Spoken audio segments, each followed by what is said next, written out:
Well, good morning. This morning we're going to be talking about American history between the Civil War and World War I.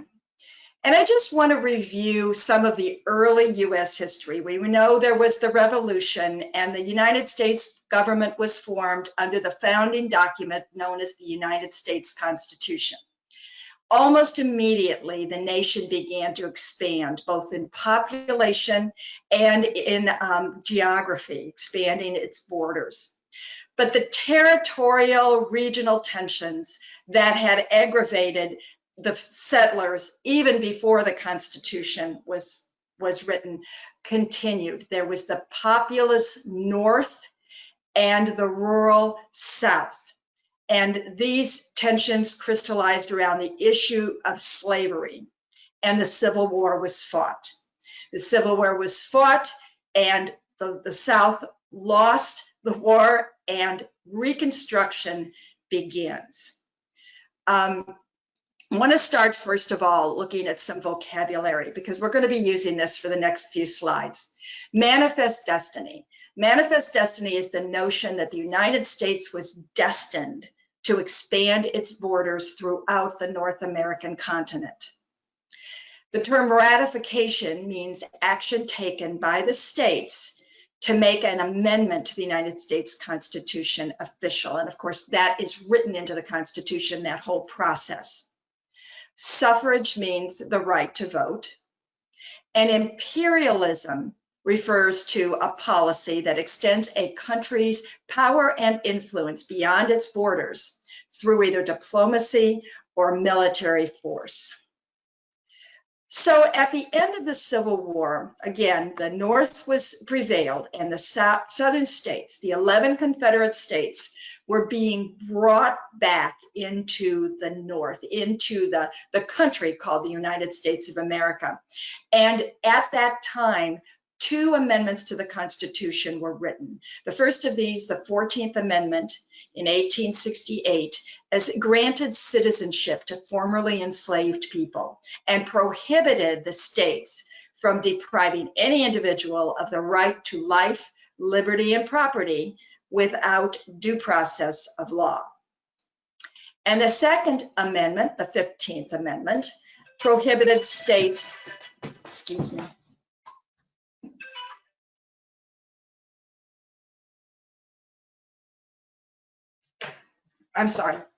prohibited states from restricting voting rights on account of race, color, or previous condition of servitude, of course, meaning that people were previously enslaved. Now, you'll notice with the 14th and the 15th Amendment, both of those amendments are the federal government prohibiting states from taking a certain action.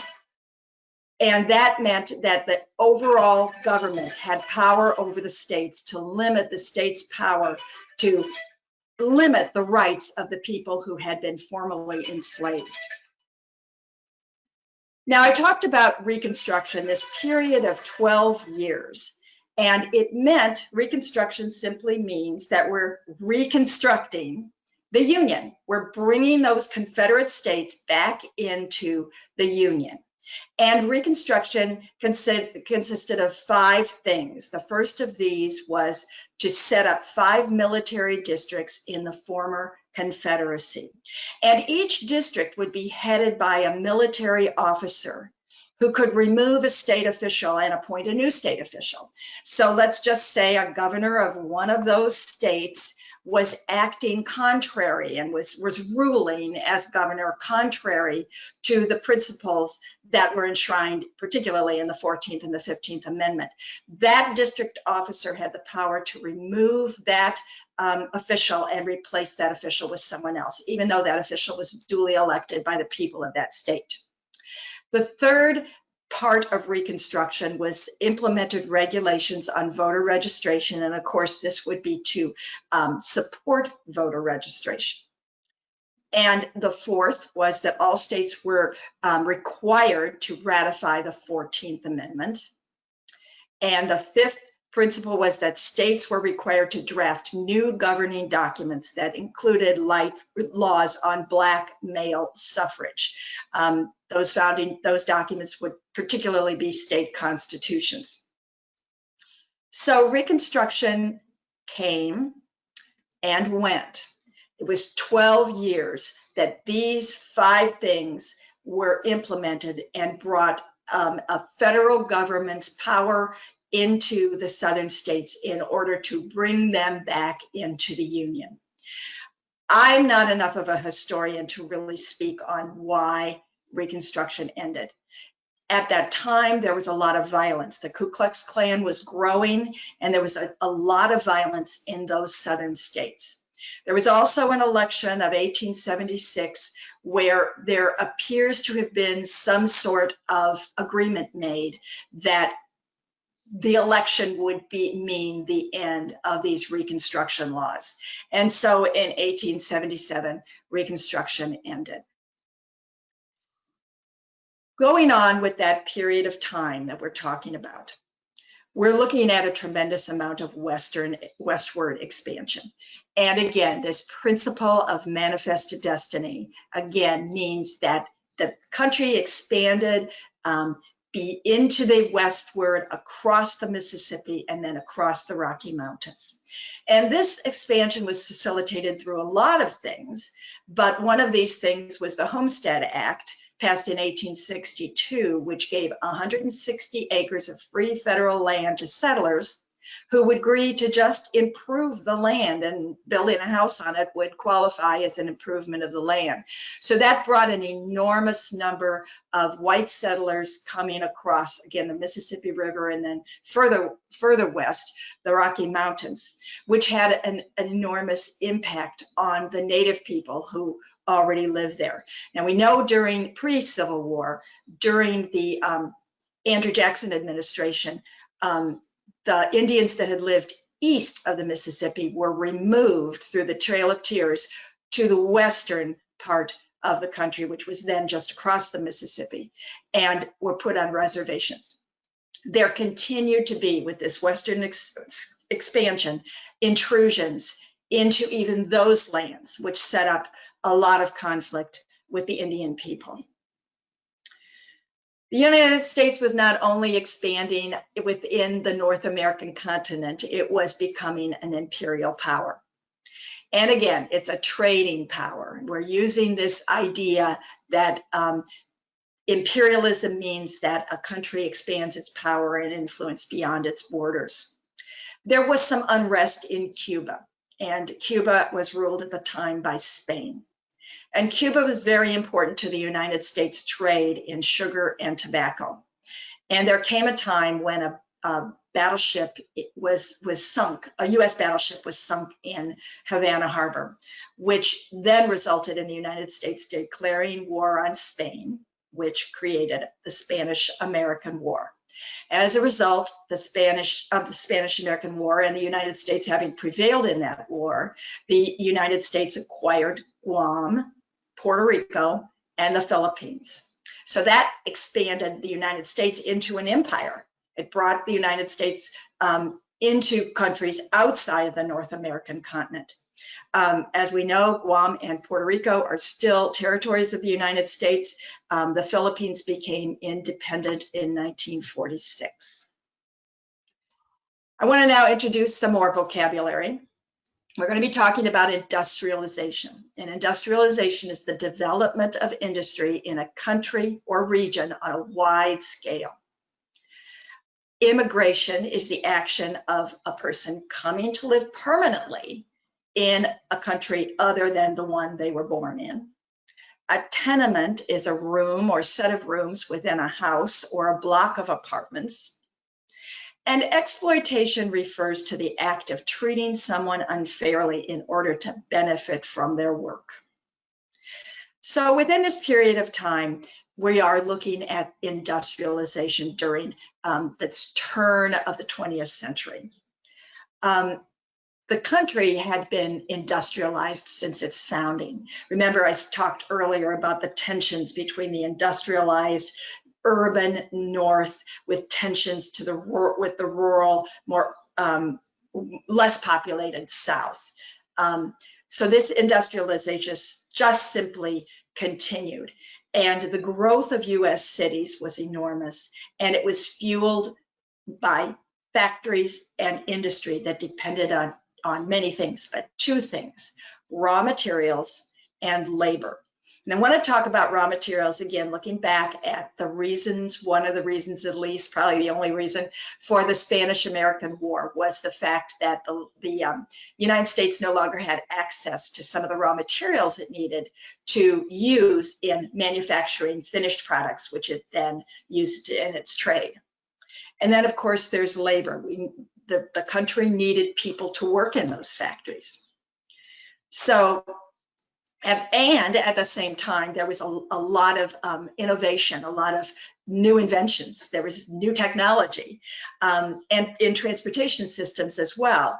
During this time, the Transcontinental Railroad was completed, and it was 2,000 miles of railroad track between Omaha and Sacramento. Of course, having had that, being able to ship things back and forth across the country made a tremendous difference, and again fueled the United States' appetite for raw materials as well as labor.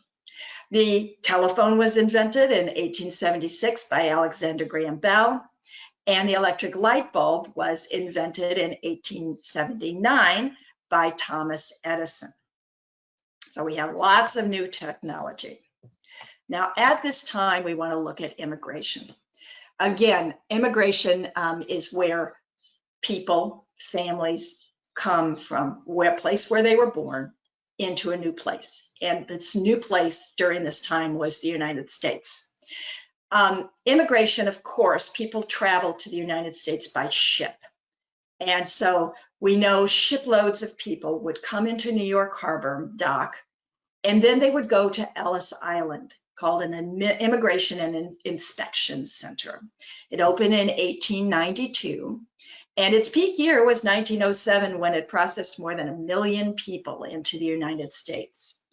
Now, it's interesting to note that these ships, again, these ships that came across the Atlantic Ocean, particularly from Europe, had 3 levels of accommodation: first, second, and third class. First class and second class were, when they docked in New York Harbor, immigration officials came aboard, interviewed the people who were about to go ashore, and let them go. The people in steerage, that would be the least resourced people who were aboard, were taken to Ellis Island, where they received a legal and a medical screening. And then after that, they were allowed to enter the country as immigrants. Also in New York Harbor, we know, is the Statue of Liberty, and we're all familiar with the Statue of Liberty. I think that's a much loved Statue of Liberty. It was a gift to the United States people from the people of France in 1886, and of course it stands on a pedestal, and inscribed inside that pedestal are words from a poem called The New Colossus, written by a woman, Emma Lazarus. These are familiar to you, these words. Give me your tired, your poor, your huddled masses yearning to breathe free. And I think that is important at this point, because at this point in time, the turn of the 20th century, immigrants were valued, immigrants were welcomed, and immigrants of all status. So let's look at those new immigrants. Why did they come?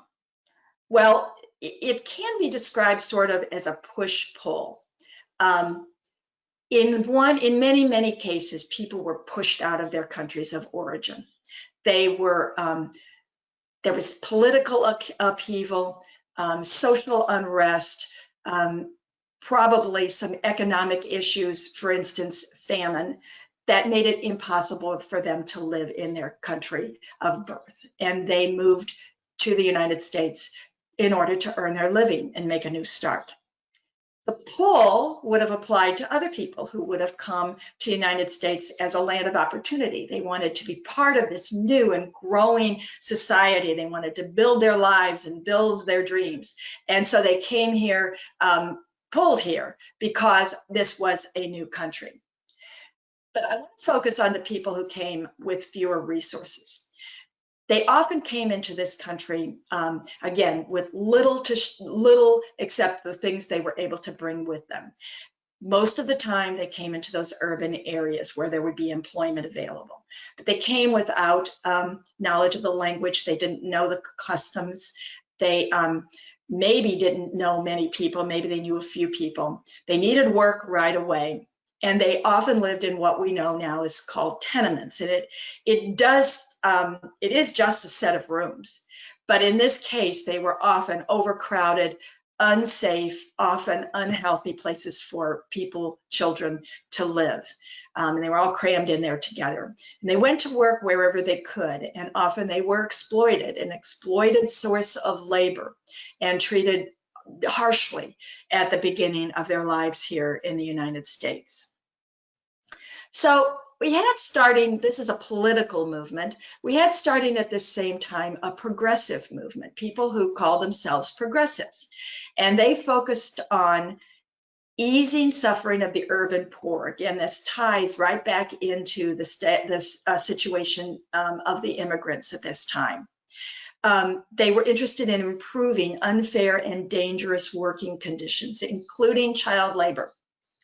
They wanted to reform government at all levels, and they wanted to promote women's suffrage. And I bring up the progressive movement because it was a very important political movement at that time, but it also is one that we're hearing those terms today. We're hearing that people describe themselves as progressive. So it's important to look back and see what the origins of that description are. I'm going to look at vocabulary again. A reformer is a person who works to change things. Child labor, again, is the use of children as workers. And a labor union is an organization of workers formed to serve the members' interests in their wages, hours, and terms and conditions of employment. So, one of the first things that we see coming along as a result of this progressive movement is the settlement house movement. Settlement houses were set up in large urban areas to ease that transition of the immigrants who came to this country during this time. They would help immigrants survive and prosper here. They would teach English language skills, familiarize immigrants with the American customs, provide housing, meals, medical care, child care, and education for the children. And there was one such settlement house, very well known in Cleveland, set up in 1896, and it was the Hiram House. Now, child labor, again, is brought up at this time. Children working has a history that goes back probably as far as children were being born. And it took many forms. One well-known way of describing child labor would be through the apprentice movement, where children were apprenticed to craftsmen or tradesmen, and they would learn that skill, craft or trade, and then eventually become self-supporting. That was done for many years, hundreds of years ago, perhaps in, I think Leonardo da Vinci was apprenticed. That was a long time ago. And so that has been done for many generations, as well as children working in farms. Children have always been, when there's a family farm, all hands are needed, and children do whatever they can do depending on their age and size. And that's happened forever. Child labor changed, though, when factories and industry came into play, because that meant children were going to work. Children were checking in alongside their adult coworkers. They were operating equipment, or at least they were standing near equipment that was being operated, doing something for a specific long work day, and then leaving at the end of the day. These were harsh circumstances. They were, by many accounts, unsuitable for children. And it also deprived the children of their own education, where they could better themselves someday and become self-supporting. It deprived them of the opportunity to be a a child. So the reformers focused on ending child labor. Another important aspect of, again, the turn of the 20th century was the rise of the labor movement.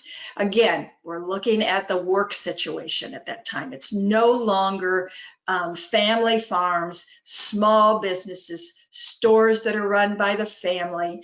It is a large textile mill, industry, factory producing, taking raw materials and making them into some sort of finished product, which requires lots of labor. So as this grows up, that labor is exploited unless something happens.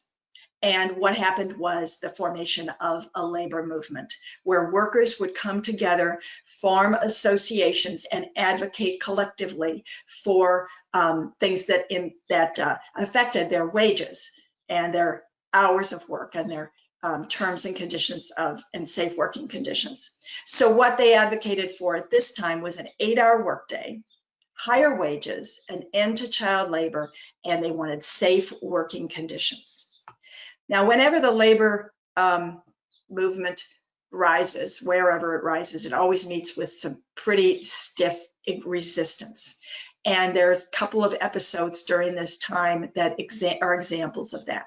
There was a railroad strike of 1877, and what happened was the owners of the railroad kept cutting the pay of the people who worked there. They cut it once, twice, and the third time they cut the pay of the railroad workers. The railroad workers said, we're not working anymore, and they called a strike. And they shut down the railroads for a period of time, and the federal government called in troops to put down that strike. The Knights of Labor arose in 1886 and had some support. They were organizing unskilled laborers on a factory production line.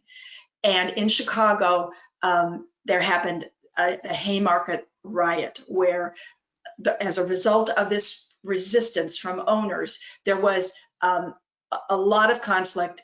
A bomb was thrown, a police officer was killed, and public support for the union movement plummeted.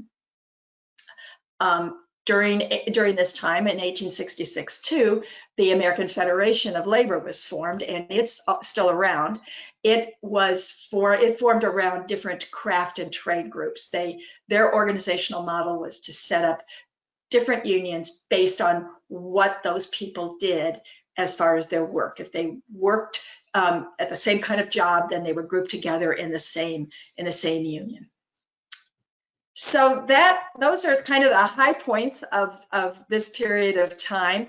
I want to take one last look at the word progressive, and just because it's so much in our conversation today. It's a grounded word in the word progress. Which simply means movement beyond the status quo into a social order that embodies freedom, equality, and the common good. So we look back and we see how the progressive movement affected the issues and the tensions of the time. And I think we can see ourselves in some of that movement today. So I thank you for your time, and I'm wondering if you have any questions. No, that was a good refreshment. I was just here to get a little refreshing on things. Okay, all right. Okay, well, thank you so much for your time.